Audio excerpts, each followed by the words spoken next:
ॐ विश्वं दर्पणदृश्यमाननगरी तुल्यन्निजान्तर्गतं पश्यन्नात्मनि मायया बहिर्बोधभूतं यथा निद्रया यस्साक्षात् कुरुते प्रबोधसमये स्वात्मानमेवाद्वयं तस्मै श्रीगुरुमूर्तये नमः इदं श्रीदक्षिणामूर्तये बीजस्यान्तरिवाङ्कुरो जगदिदं प्राङ्निर्विकल्पं पुनः मायाकल्पितदेशकालकलना वैचित्रचित्रीकृतं मायावीव विजृम्भयत्यपि महायोगीव यस्वेच्छया तस्मै श्रीगुरुमूर्तये नमः इदं श्रीदक्षिणामूर्तये तस्मै श्रीगुरुमूर्तये नमः इदं श्रीदक्षिणामूर्तये ॐ सहना भवतु सहनौ भुनक्तु सह वीर्यङ्करवावहै तेजस्विनावधीतमस्तु मा विद्विषावहै ॐ शान्तिः शान्तिः शान्तिः सदाशिवसमारम्भां शङ्कराचार्यमध्यमाम् अस्मदाचार्यपर्यन्तां वन्दे गुरुपरम्पराम् ॐ भद्रं कर्णेभिः शृणुयामदेवाः भद्रं पश्येमाक्षभिर्यजत्राः स्थिरैरङ्गैः स्तुष्टुवागुंसस्तनूभिः व्यशेमदेवहितं यदायुः स्वस्ति न इन्द्रो वृद्धश्रवाः स्वस्ति नः पूषा विश्ववेदाः स्वस्ति नस्तार्क्ष्यो अरिष्टनेमिः स्वस्ति नो बृहस्पतिर्दधातु ॐ शान्ति शान्ति शान्ति. So after a long time we are starting again. So I will have to give you a essence of 5 mantras. We have completed 5 mantras of the first chapter. And in generally a view of the Mandukya Upanishad.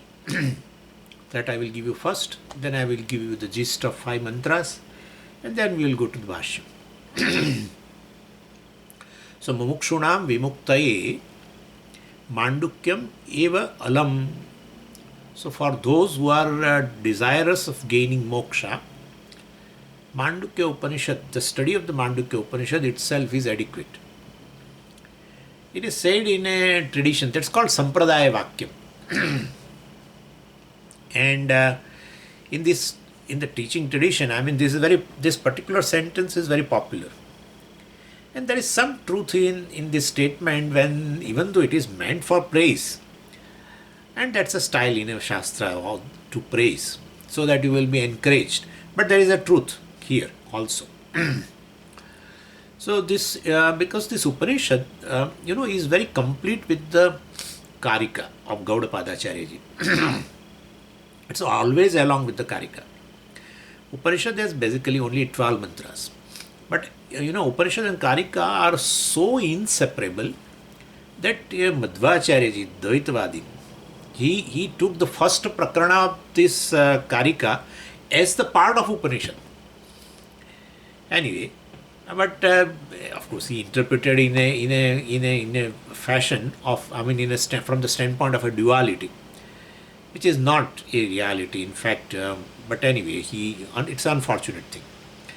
But he also took it, the Karikas which are there of the first chapter, he took it as the Prakarana of the Upanishad itself. Anyway, what is Karika? This is an independent exposition of the principal text. That's called Karika. Apart from Gaudapada Karika, Sureshwaracharyaji has made Karika on Taittiriya Upanishad, Brihadaranyaka Upanishad, etc., etc. I mean, that's a Vartikam we call. But so this one is an independent exposition of the principal text, Moola Grantha. And in the Gaudapada Karika, the subject matter of this Upanishad is independently treated in 4 chapters. I will give you the gist of all those 4 chapters also. And And interestingly, the Atma also is presented as Chatushpath. In the very second mantra, Sarvami etad Brahma, Ayam Atma, Brahma, Soyam Atma, Chatushpath. So Atma is presented with the four quarters. Quarters do not mean that there are some directions, the southern quarter and the northern quarter, etc. No. So here, quarters means four parts of a unit, like the four quarters of a dollar. The quarter do not constitute the dollar one. But one is present in every quarter. That this is a difference. Their quarter, adds up to make $1. But here, even though we call Chatushpath, so Atma is presented in four quarters, but each part contributes and ultimately makes a whole Atma. No, nothing like that. So each quarter do not constitute to make the one Atma, but one is present in each quarter. This is the concept used in the presenting the Atma as a Chatushpath. One is always one. And this one is going to be presented as transcendental one, naturally, because it is not a part of this Chatushpath. So, unlike the dollar, $1 means every part constitute and will make it one. No. So it's a part, and part cannot transcend naturally. So even one cannot transcend basically these four parts. But here our one transcends these three.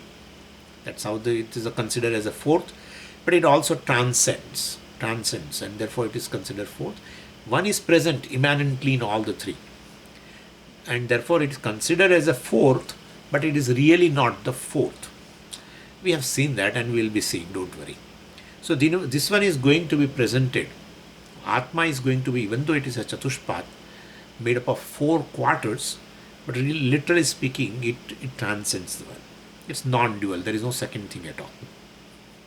So this is what is presented by the Shastra. Now here, Gaudapada Karika, as I told you, is presented in the 4 chapters. And the first chapter deals with the text of the Upanishad. So that's how it's called Agama Prakarana. Agama means the Veda, the Shastra, the Upanishad here. And Prakarana means a chapter.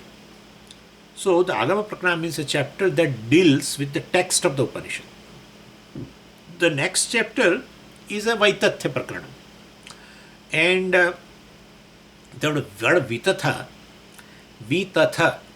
actually word Vitatha, that itself is a compound. So Vigataha tathatvam yasmat saha Vitatha. Vigataha, gone. What? Tathatvam. Tathatvam is truth, reality. So Vigataha tathatvam yasmat, from which, from whom the reality has gone. Means, Vitatha means false. And the nature of being false of any given thing is called Vaitathya. So, means mithya. So just as dream is understood as false, not real, right? So the nature of a dream is what? Vaitathya. Dream is Vitatha. Sapnaha Vitatha. But the status of the dream in terms of a reality or the nature of a dream is Vaitathya. Nature of being false is Vaitathya. So a dream is understood as a false, not real, as a subjective projection of all of us. The objective reality, with respect to the waker, etc. Same with the objective reality also is false from the standpoint of a absolute reality, from the standpoint of Atma. This is the subject matter of the second chapter, Vaitathya Prakarana. And this Vaitathya Prakarana establishes what? The reality of the waking state that we take to be the real is only as good as the dream. As good as dream. Not totally equal. As good as dream.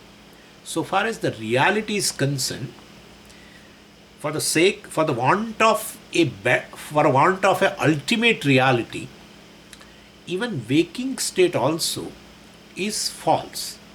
Like for the want of a waking reality, this dream world is mithya. Same way, for the want of a better reality, ultimate reality, even the waking state also is mithya. That way it is as good as Swapna. So in this way, by dismissing the reality of the objects seen in the waking state, what is established? The reality of objects in the waking world is basically not real. What is your intention? Well, our intention is to establish a non-duality. And therefore, Vaitathya Prakaranam only helps you to establish a non-duality, which is present in the waking state, in the waking objects. So, having proved what is empirically true, Vyavarika Satta, like such as 5 elements and then deities, ultimately, what is ultimately proven is that there is ultimate reality behind all this, and therefore even the waking objects are not real. Therefore, duality is not real. What is reality is ultimately non-duality. And that thereby a Advaita is established. That is what is said in the 3rd chapter, Advaita Prakarana. So Vaitathya establishes the Advaitam. You have to prove the mithyatvam of the waking objects,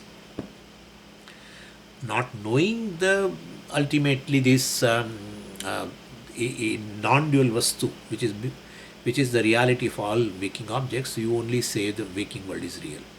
Anyway, so it systematically proves that all the manifestation, Advaita is established, means it systematically proves all the manifestation of Ishvara, like from the cosmic form of Virat, Hiranyagarbha and Ishvara, to the individual status as a waker, dreamer, Vishwatajas, etc., and the deep sleeper, all are nothing but Samashti, Vashti, all are nothing but Brahman, which is non-dual. So, when you establish that, then definitely the waking objects and the very waker, the experiencer, both are mithya. So, this is how it has been established. So, proving them to be the false waking objects and the waker, etc. Waking objects, you can take it here in terms of a Samashti, you can take it in terms of a Virat or Hiranyagarbha or even Ishvara. So they are proven to be the false, which establishes Advaita. So naturally the 3rd chapter is a Advaita Prakarana. And then, so this is a vision of the Shastra. All that is here is Brahman, that is you. And all that is here is a Param Brahman, which is non-separate from the individual Jiva. So the 4th chapter then is called Alata Shanti Prakarana, because it is devoted in dealing with all the other schools of thought, other darshanas that were available in the Gaudapada's time. And for example, Buddhism was most popular at that time, naturally, you know that. And therefore many of the contentions of the Buddhism are dismissed using the very terms with which they use. So every darshana uses various terms, and the Buddhism also uses several terms. So taking those terms, Gaudapada Acharya negates the very principles of the Buddhism. So using the terms of the Buddhas, he dismissed the various contentions they had against Vedanta, against Advaita Vedanta, And finally he says also that this was not by the Buddha. This means this Advaita Darshanam is not by Buddha, because it is considered the Advaita and Buddhism are one and the same. It's not. He says ultimately, na etad buddhena bhashitam. This one, this Advaita Darshanam is not by Buddha. So means Buddhism and Advaita Vedanta are not one and the same. Even though Buddhas also talk about the world being false, since they do not talk about the reality, well, Satyam, the Mithya has no meaning. Mithya has a meaning in context of Satyam. Therefore, if you don't talk about, because when it comes to Satyam, the Buddhist, they become either a silent, he becomes silent, or he doesn't want to say anything. So they cannot talk about it, they cannot talk about the Satyavastu also, because they don't accept the Shruti as a pramana. Shruti says that, well, the waker and the waking objects, everything looks very, they appear as a duality, but that duality has no reality, because the reality is Param Brahman, which is the cause of entire this waking world. And therefore, that is the reality, not this world, etc. But since they don't accept the Shruti, Veda as a pramana, they cannot talk about Satyam. So they just say the world is mithya, etc. And very interestingly, they cannot go further than stating that the world is mithya. Then, since there is no Satyam for them, on which this mithya is dependent, actually, the mithya itself becomes Satyam. Because to say something is mithya, you have to talk about what is Satyam. To say the snake is mithya, well, you have to say, when will you say the snake is mithya? When you say the rope is Satyam. And therefore, if you say there is no Satyam at all, then how will you say the snake is mithya? And therefore, in absence of a revealing something Satyam, the mithya itself automatically becomes Satyam. And therefore, so the contents of the Buddhist basically is not different from any Dvaitins, even though they say everything is mithya, mithya, mithya. But then, what is Satyam? When we ask that, they become silent. Anyway, so you have to interpret their silence. So anyway, Gaudapada Karika basically takes up these various contentions of the various schools of thought in this 4th chapter and dismisses them. And that is called Allata Shanti. The name of the Prakarana itself conveys the nature actually of this subject matter. Allata means a mashal, in Hindi they call, is a firebrand. So it's a stick with a glowing tip. And when you move it around, well, it forms a very bright patterns. So the tip is just a bright spot. But the patterns produced, well, by the glowing tip was due to the spinning of our hand. Similarly, the entire creation, Jagat, is like the spinning, or is like the patterns formed by that firebrand. So basically all this is due to spinning of our head. So the bright patterns which were formed by the firebrand is due to the spinning of the hand. Same way, the various schools of thought which are formed on this Advaita Vastu. Advaita Vastu is like a tip of that with this glowing. It's a glowing tip, which is the reality. The patterns formed are due to spinning of the hand. Same way here, the Vastu is the Advaita Vastu, on which on that you definitely for that Vastu you give a varieties of the opinions, and which is the basis for the various schools of thought is due to spinning of head. That's what it means. One is a spinning of hand. What is there is just a glowing tip. It's a reality. It's a glowing tip. But you see the patterns which are mithya, formed by the spinning of the hand. Same way, what is reality here is a glowing tip, Advaita Vastu, glowing all the time, on which you form varieties of the all opinions about that Advaita Vastu, varieties of the things, and that is due to spinning of the head. So all the schools of thought are nothing but ultimately this glowing tip that is there in all these forms. That's how ultimately he is going to tell that we don't have anything against all the schools of thought, because ultimately they are only one standpoint of this Advaita Vastu, limitless Vastu. Whatever you are talking is just a standpoint. Therefore, we are not against you. You may be against us, well, but we are not against you, because we have a complete vision of everything. Either you talk about an individual, either you talk about the world, either you talk about Ishvara, all of you have just a point of view. We have a view. Therefore, we are not against you. We are catching hold of that glowing tip. You are catching hold of these patterns. And therefore, one has one type of pattern, other has other type of pattern. It's all spinning of the head. So that's how Manaspandanam. I am particularly interested to use this word because it is going to come. Manaspandanam. Everything entire, in fact, other way also. The truth of all objects of the world is only in the glowing tip, that is Chaitanya Vastu. That self-evident Chaitanya Vastu alone is the reality. Everything else is due to the spinning. When mind wakes up, the whole duality wakes up. Please understand me. That way also it is true.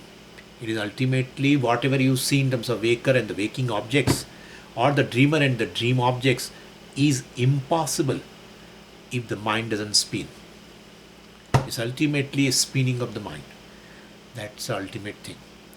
But I didn't say initially. Initially I said this is all spinning of hand, etc., head, etc. for the schools of thought. But ultimately the duality which is, the non-duality, the non-dual Vastu which you experience in a deep sleep state is the reality. One limitless thing, which is, there is nothing else other than you in non-dual Vastu, a limitless Vastu which is there, which is experientially there in a deep sleep state. That's a reality. And when the mind wakes up, it creates a duality in that non-dual Vastu in terms of a Veshti, Samashti and everything. Anyway, so due to spinning, the Vastu that is one appears as many and varied. And that is Ekam Advitiyam Vastu is. And like that glowing tip. Therefore, Alata Shanti is necessary. The duality has to go. And this should be understood. Non-duality is to be destroyed.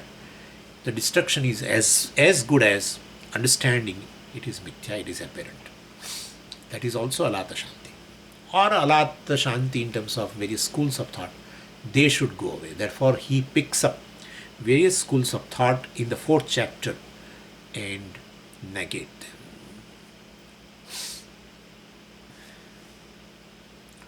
So these are the 4 chapters. Now here, I will talk to you when I start the mantras, but there are mainly 2 prakriyas which are used in the Upanishad to establish non-duality. One is our Karyakarana Prakriya, etc. Naturally, that is because the Karana is the one which is present in all the Karyas. Karya itself becomes a mithya, because apparent, etc. And there is another Prakriya which is used in the Mandukya Karika, is not Karyakarana Prakriya. It is establishing everything as a mithya in a peculiar way. And before I go into that, I would like to discuss a very popular 2 Vadas or 2 Prakriyas, 2 Upayas to reveal the non-dual Vastu. So the presentation of the non-dual Vastu is done in the Upanishads in 2 ways. And that is there with regards to this creation, to prove ultimately a non-dual Vastu You have to say what you experience, and the very experiencer, everything is one thing alone. So basically, the two discussions are there. Please, we have to be clear about this. Two discussions are there with regards to this creation. First is because Srishti Prakriya is there. In a Taittiriya it is there, in a Mundaka it is there, in a Chandogya it is there, in a Brihadaranyaka Upanishad it is there. So the Srishti Prakriya is presented in a twofold way. One is called a Srishti-Drishti Vada, and other is called a Drishti-Srishti Vada. We have to be very clear about this, because here, compared to this, Mandukya has a very typical way of presenting or revealing a non-dual Vastu. That's how it is difficult also. Karyakarana Prakriya is easy.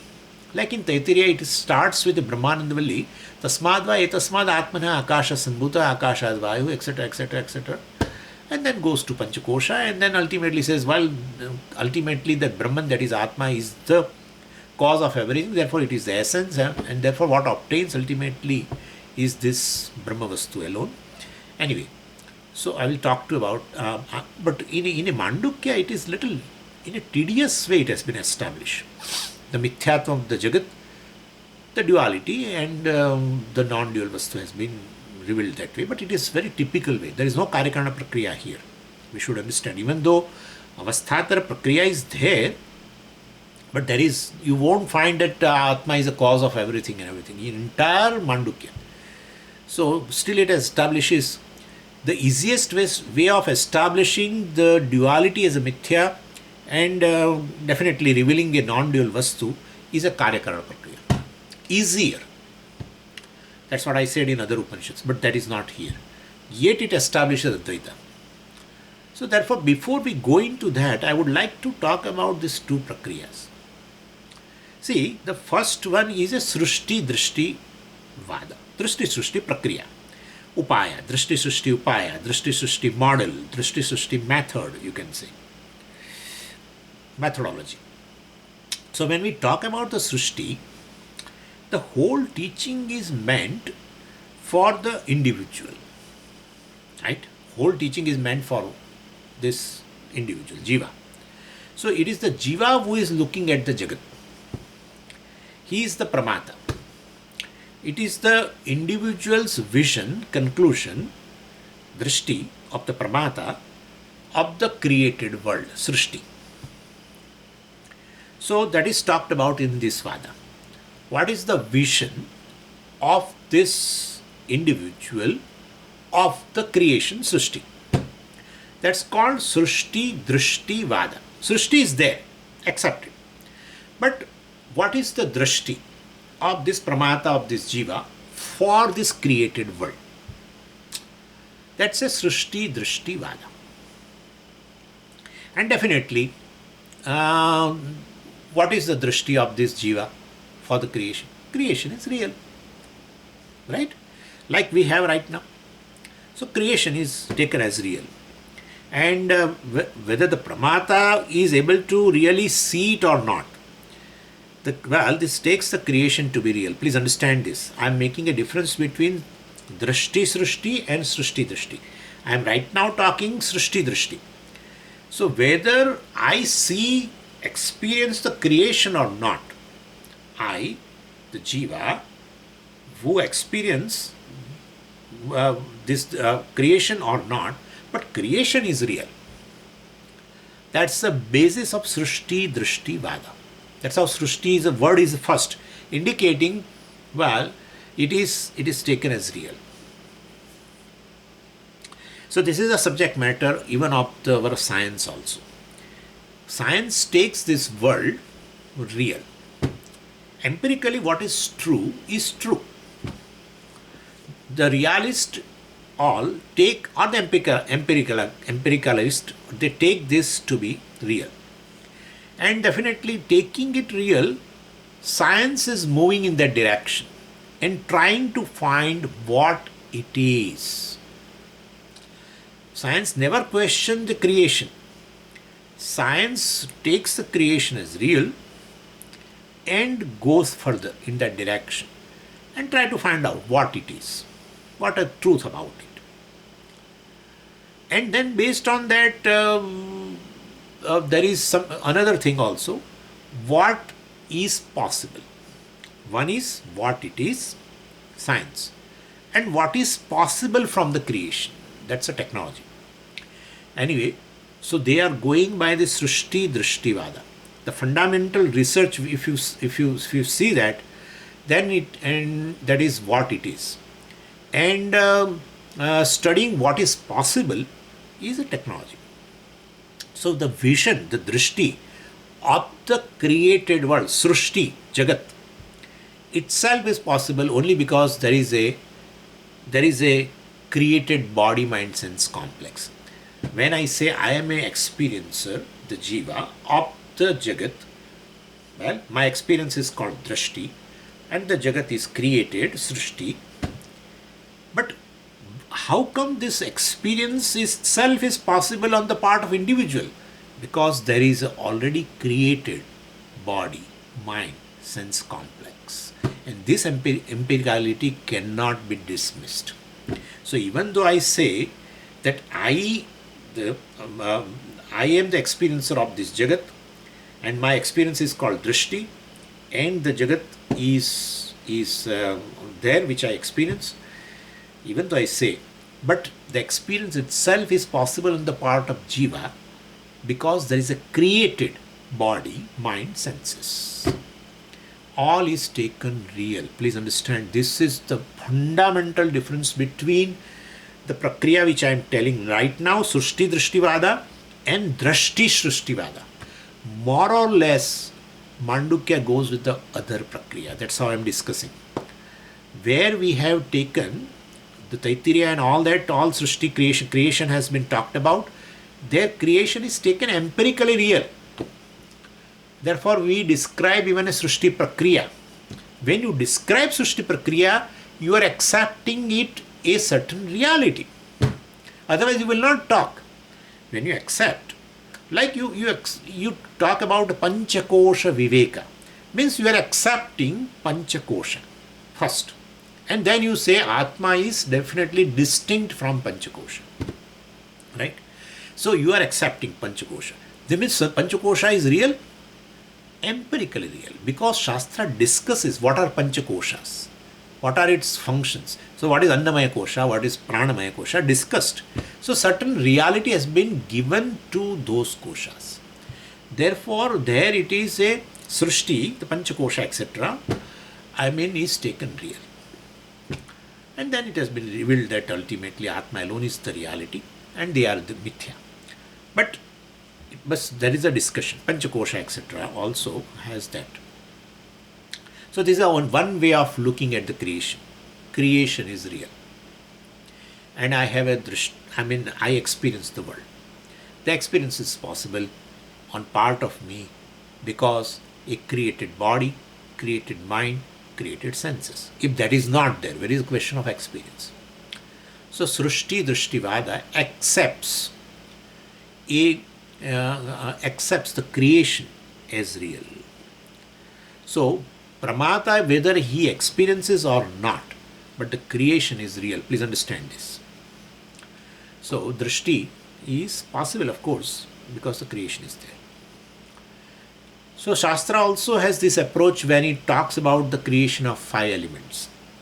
The world, the deities, the various laws, punya papa, action, and then means and ends, sadhana sadhya, etc. So all this ultimately has come from Brahman. But we discuss in detail karma and the what kind of karma phalas are there, and karma yoga and these and that, several things. So the entire karma kanda dealing with the rituals and results also is based on this Srishta only, Srishti-Drishti Vada only.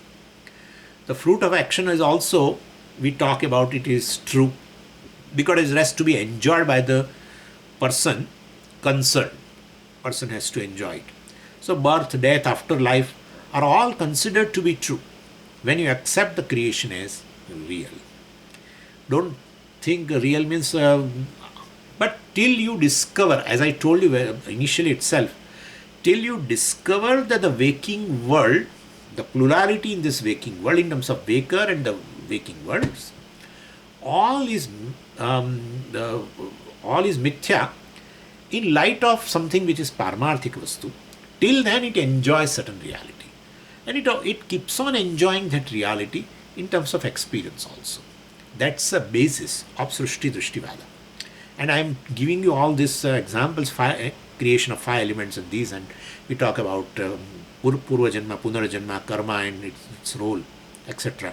All, in fact, entire Karma Kanda accepts. That's how it talks about various lokas also. So that accepts a certain reality of the creation.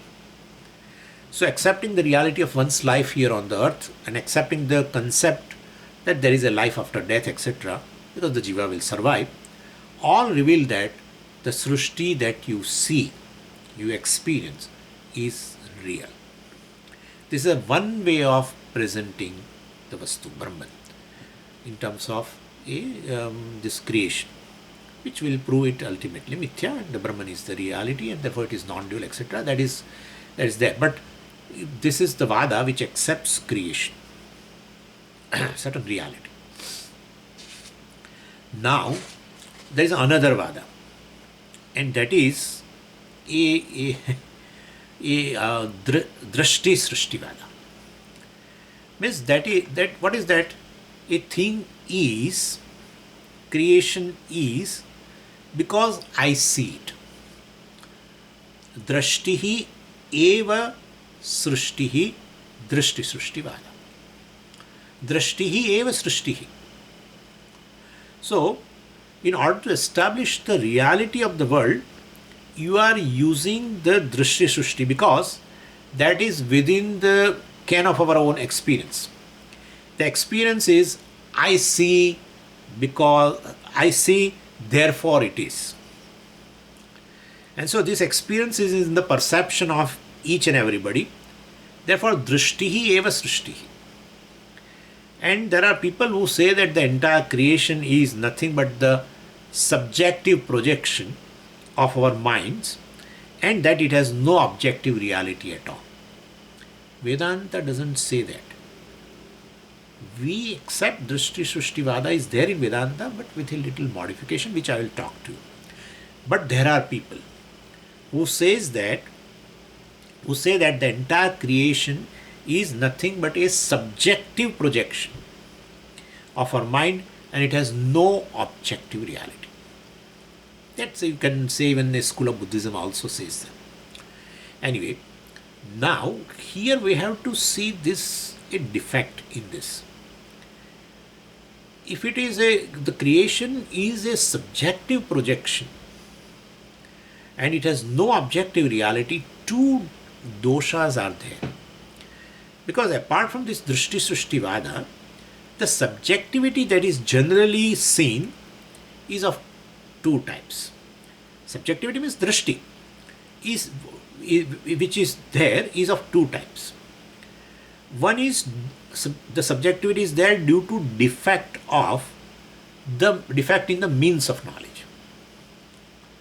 It means pramana dosha. For example, when one sees a snake on the rope, there is defect in the visual perception because there is no light adequate outside. That's how we say in a twilight, where there is not adequate light, one mistakes the rope as a snake. So inadequate light obstructed the perception, proper functioning of the eyes, pramana, and therefore, while you see something which is not there, this is called a subjectivity. So this has nothing to do with the individual or his eyes. There is no blemish in eyes. When adequate light is brought in, he is able to see. The snake disappears. So there is in this type of subjectivity there is no limitation, dosha. There is another defect possible in Drishti-Srishti, and that is the dosha in the individual. That was due to external light, a subjectivity has arisen. It's a defect, of course. If you see a snake in place of a rope, it's a dosha. It's a subjectivity.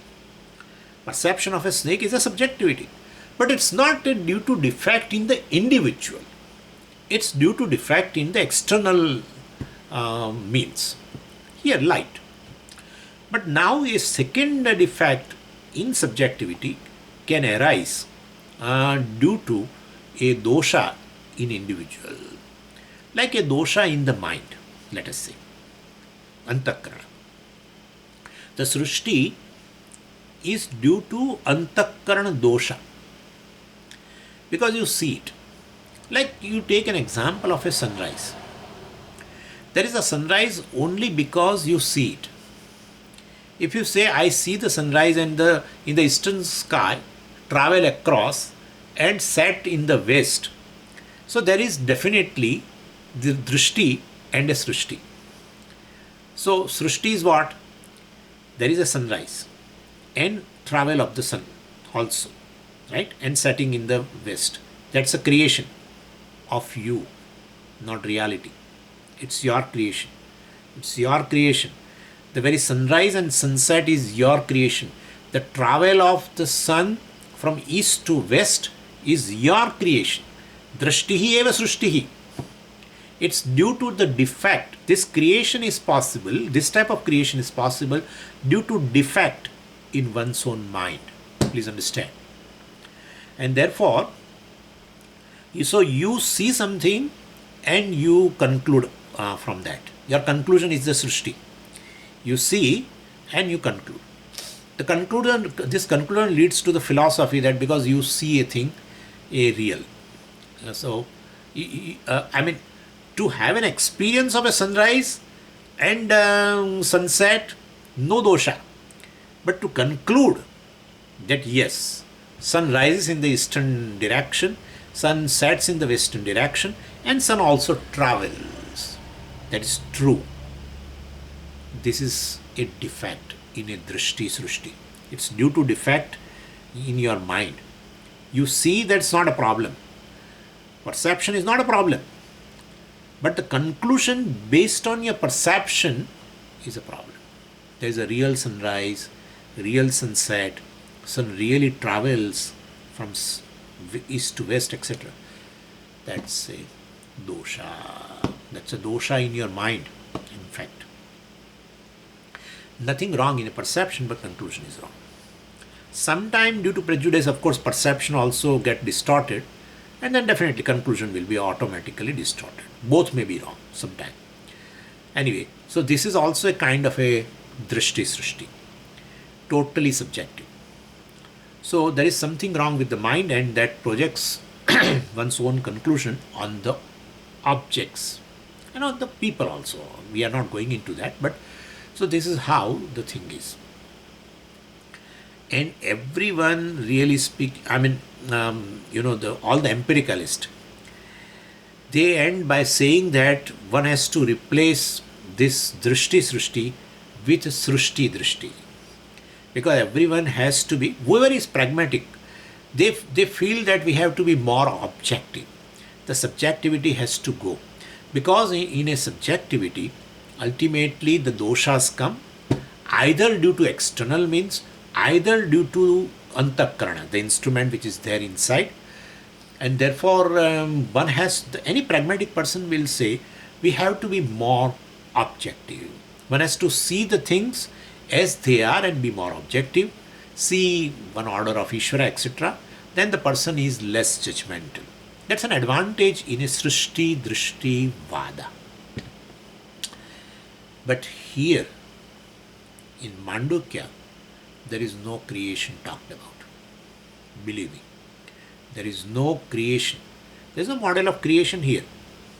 That this is from 5 elements are created and these, that, nothing. Ultimately, therefore, the Karana alone is the reality and the Karya is mithya, and therefore the duality is mithya. No. So, Srishti-Drishti Vada is more pragmatic, that is fine. And you take the Srishti as the order of Ishvara, etc.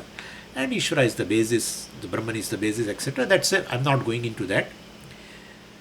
But we take this Drishti-Srishti Vada with its defect here and we modify little.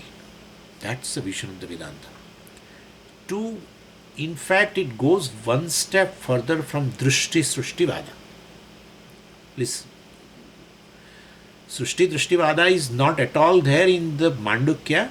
So now I am concentrating on Drishti-Srishti Vada and not accepting it also as it is, because subjectivity will be there. There is a thing because I see it, therefore it is there. I see it, therefore it is there. But then the perception itself may not be proper because of some external factors. Or there is, when you perceive something, there is a dosha in the antakarana itself, and therefore your conclusion will be wrong based on your perception. Therefore, because I see it, therefore the creation is, we cannot take it as it is. So we modify this Drishti-Srishti Vada little, and that is the principle of the Vedanta. So Drishti-Srishti Vada is accepted with a little broader understanding of Drishti-Srishti Vada. So, what Vedanta says, that the seer and the seen, right, are nothing but one Vastu alone. Seer, whose Drishti, and the seen, the Srishtam, both are basically one Vastu alone. Same Vastu. If one goes by Srishti-Drishti Vada, what happens? The seer is different from the seen. So, if there is a truth that is seen, then definitely it is not the seer, and vice versa. If there is a truth in the seer, then seen is different. Truth means the real. If you take the creation is real, which is the basis for Srishti-Drishti Vada, if you take the creation is real, then the one who experiences this creation is also real, right? Or vice versa. One who takes this the experiencer as a real, then definitely the creation also, which is experienced, also is real. If you take one as a real, other automatically is real. If you take subject is real, object also is real. If you take object is real, you have to take subject also as real, because subject and object cannot be one generally. So Srishti-Drishti Vada has certain limitation. If we don't understand, Srishti means the creation is real, whether I experience or not. Whether my Drishti is there or not, whether I experience it or not, creation is real. So, in that case, I am real and creation also is real. That's Advaita. And therefore, so if there is but here if you take Drishti-Srishti Vada, then here also we'll have to modify. So what we modify? That the Drishti means the seer and the Srishti, the seen, are both one Vastu alone, same Vastu alone. And when you say that, right, in that case what happens? Generally a seer cannot be seen cannot be the seer. But when we say the seer and seen are one thing alone, in that case, well, this Vastu, the Brahman, the Atma is neither the seer nor the seen. So it transcends both, because the seer is generally not seen is not the seer. But when we say both are one Vastu alone, therefore it transcends seer and seen both. Like when you say pot and a jar, well, both are one Vastu alone, then that Vastu definitely transcends the name and form called pot and jar. Pot and jar are non-separate from the Vastu, but Vastu basically the clay, but Vastu the clay transcends both. Could you follow? So Srishti-Drishti Vada creates a division that the creation is real. If creation is real, the experiencer of the creation also is real. The object is real, the subject also is real. that kind of a defect can be there. Of course, we remove that defect, and it has been removed in all Upanishads, Taittiriya and everywhere. But this can be a defect. So we take Drishti-Srishti Vada. We take a Drishti-Srishti Vada where creation, we take it as a mithya. As I see it, therefore it is. But here again, I am real, right? And the creation is taken different from me. Creation is taken different from me. And here also the seer seen, well, the duality will remain. What is taken in here is that seer and seen. The seer, the drishti, and the seen, the srishti, both actually are one and the same thing alone. And therefore, both are non-separate from the Vastu. Vastu transcends both. Vastu pervades both. It is immanent in both. Like the clay is immanent in both. But basically, clay is at the same time distinct from these names and forms, pot and jar, etc. So therefore, in that case, you have a clear vision of drishtihi eva srishtihi. So there is nothing real to discuss here. This is a mature vision ultimately, and that taking just seer, drishti alone is the reality. As I see it, therefore the thing is. Well, then there are doshas which I have already told you. It will bring a lot of subjectivity in it. But if you modify like this vada drishti eva srishtihi, well, then it gives you a clear vision. The empiricality itself is dismissed of a seer and seen, because both are same Vastu, means the revealing the same Vastu is as the ultimate reality of both. The empiricality of both, the creation and amidst the what is seen and what is seer, the empiricality of both, the reality of both have been dismissed. So the seer and seen are nothing but one Vastu that transcends the seer and seen. Then the world of seer and seen is same like, well, the Drishti-Srishti. So it has to minimize the subjectivity, and this is how Gaudapada Acharya is going to present. He is going to present revealing a non-dual Vastu which is there behind this Drishti and Srishti. So that's a way the whole thing is going to proceed.